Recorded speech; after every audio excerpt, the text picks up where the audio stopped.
Hi, thank you so much for stopping by my channel. I just wanted to share with you all this recipe journal that I created. I wanted to come up with a place to keep all of my favorite recipes in. I have a collection of cookbooks, recipe books, and of course I always find new recipes online, but sometimes it's hard to kind of remember where the recipe is located. So I designed this recipe journal so that I could keep all of my favorite recipes in one central location. So the recipe journal has 120 pages, and just give you a flip through here.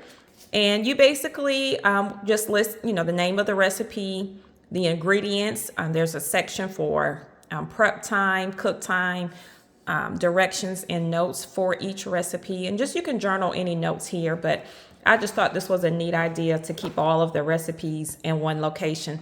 And it also makes a great gift idea for a coworker, family member, colleague, maybe a chef in training.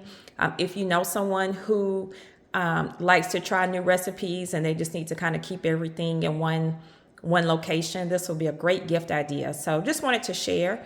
I will have the link below in the description box. Thank you guys so much for supporting the channel. Take care and be blessed.